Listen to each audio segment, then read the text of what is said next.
Welcome to the final part of this Customising Blythe series, Boots and Shoes. I'm going to start with a pair of leather boots.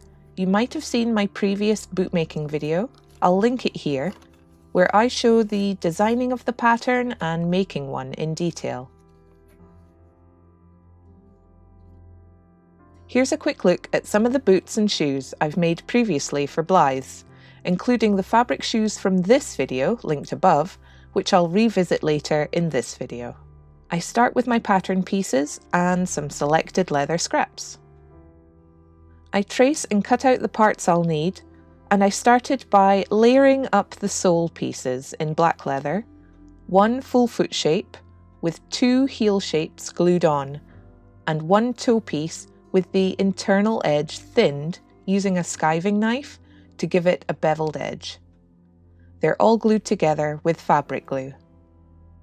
I've marked my eyelet positions through the pattern and now punch out 2mm holes. I repeat for the rest of the pieces and get my eyelets ready. I've done one off camera as my board is on a glass top desk that I don't want to smash, but I'll show you one here. Place your eyelet with the right side out and use the corresponding size tool to hammer and splay out the eyelet. I give it another tap to make sure the grip is tight and voila! I've set in all my eyelets. Now I'm going to try out this idea to make evenly spaced holes for the hand-sewn details. I've rolled masking tape around 3 panel pins and taped them together. I will tap them with the hammer, following a guideline drawn with white gel pen. I like to use this on leather as it easily wipes off. The pins are hard to hold, so I used pliers. Use longer nails if you're going to try this. Now I'll shape the boot fronts. Here's one piece soaked in water with the excess patted off. I use my Fimo leg shape and a piece of wood. I push the leather into shape and clamp the edges with these wonder clips. I have quite a few, so cram them in. I leave it overnight to dry out, then repeat for the second piece. For hand stitching the decorative lines, I double my thread and leave the loop as the longest part. I bring the needle in from behind on the second hole and return through the first, passing through the loop in the thread as I tighten, ensuring no bulky knots. I continue using a backstitch.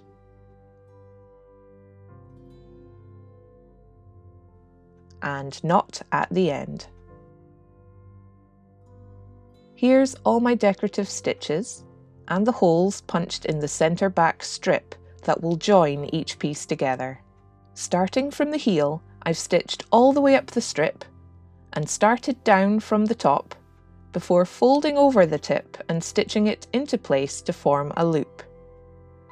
Now I'll add the second half of the boot and continue stitching right down to the heel again.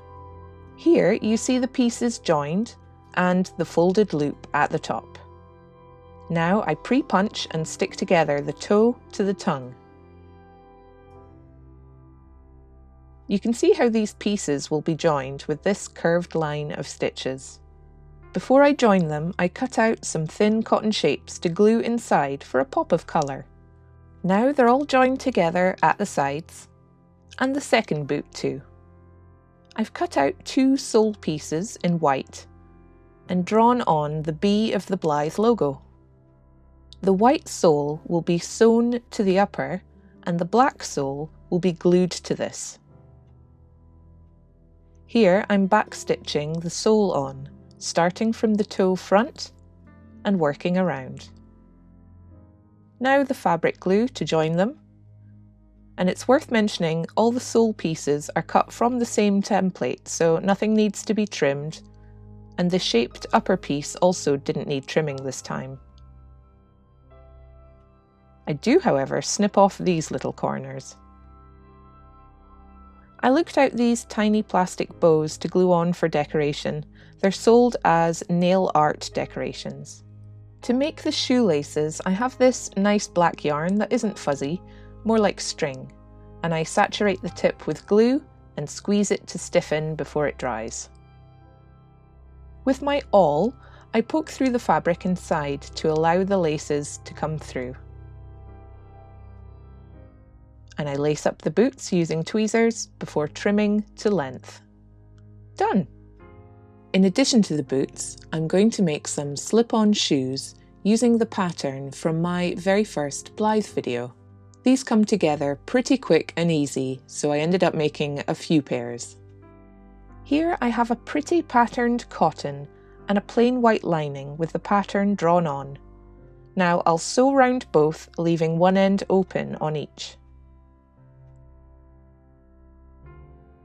Here I'm using my old Singer sewing machine on its built-in table.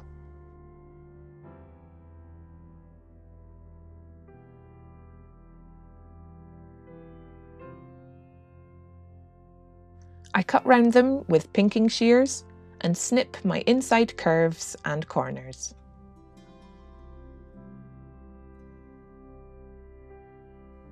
Now I can use my curved hemostat to turn them both right side out. Thank you, Dad, for sending these to me when I mentioned wanting some. They are incredibly useful. I also use a crochet hook to push out my corners and curves.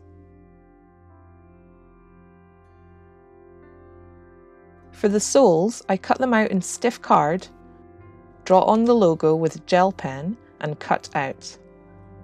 Then glue onto a smooth black felt and cut out, leaving a tiny border of felt protruding.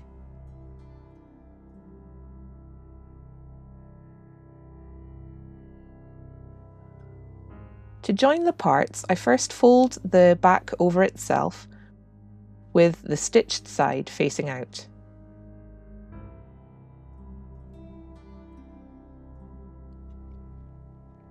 I use a ladder stitch to join this edge, and then I glue down the flap on the inside.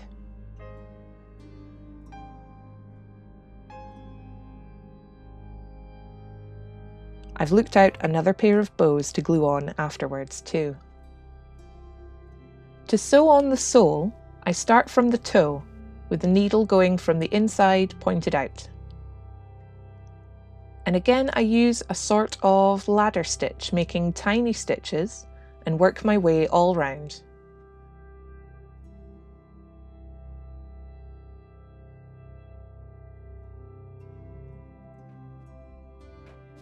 Then I bring the needle in through the toe and snip the thread on the inside.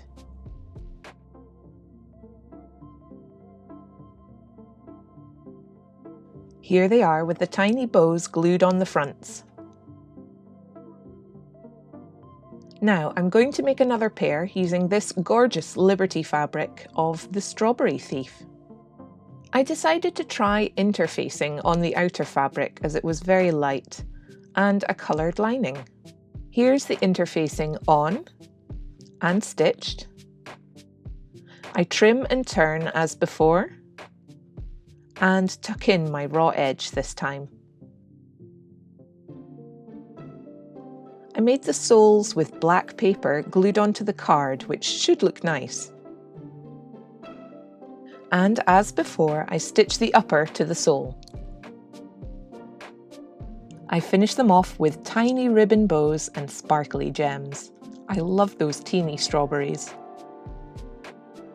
Since I'm now addicted to making these, it seems, I use the plain part of the fabric I used for the bag and headband in the last video to make some plain shoes to do a little bit of embroidery on. I use the blue lining fabric and some pink patterned paper to glue to the soles. I choose yellow thread for my stitches to coordinate with the colours on my Blythe's pinafore dress. Here's an example of the stitch I used.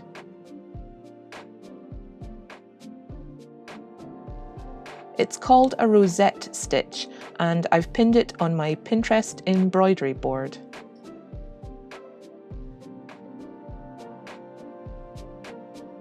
It would look lovely around a neckline or around a skirt hem, perhaps.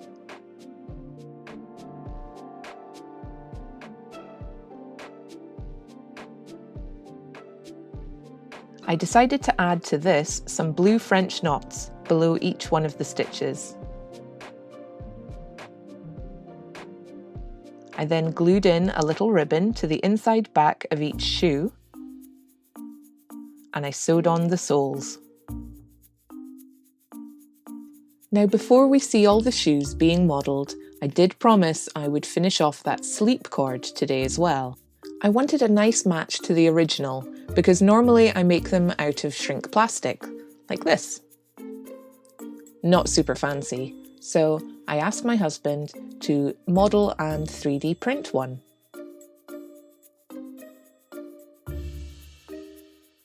Here he takes my sketch and measurements, and using Fusion 360, he sculpts it in 3D before sending it to his Prusa printer.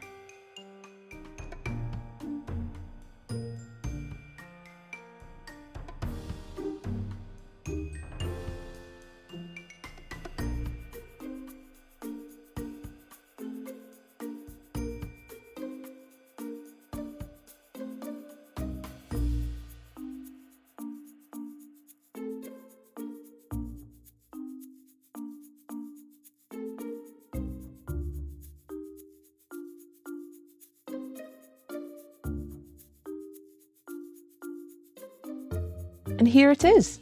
It just needs a little sanding where the support material was attached.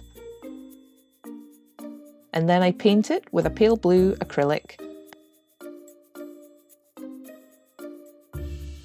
before coating it with Mod Podge. Here's my 2 rings. It's a great match and much better than my Shrinkle ones.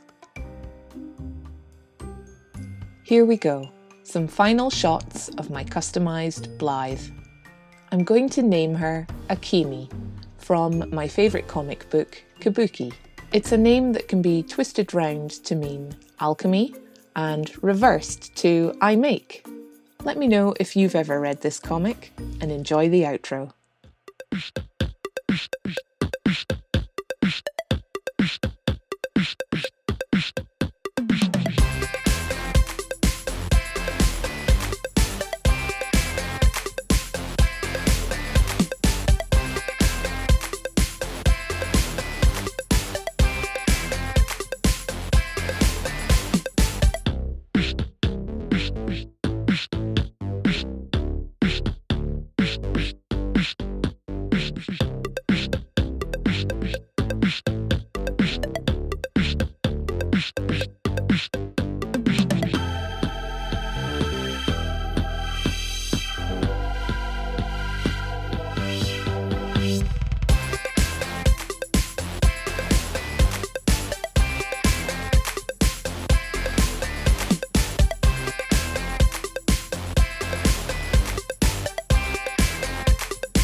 That's my checklist all done. Thank you to everyone who's watched. I've really enjoyed your comments, so please keep them coming. I do have many more Blythe crafts planned, so make sure you're subscribed and notified, and I'll see you again soon. Bye!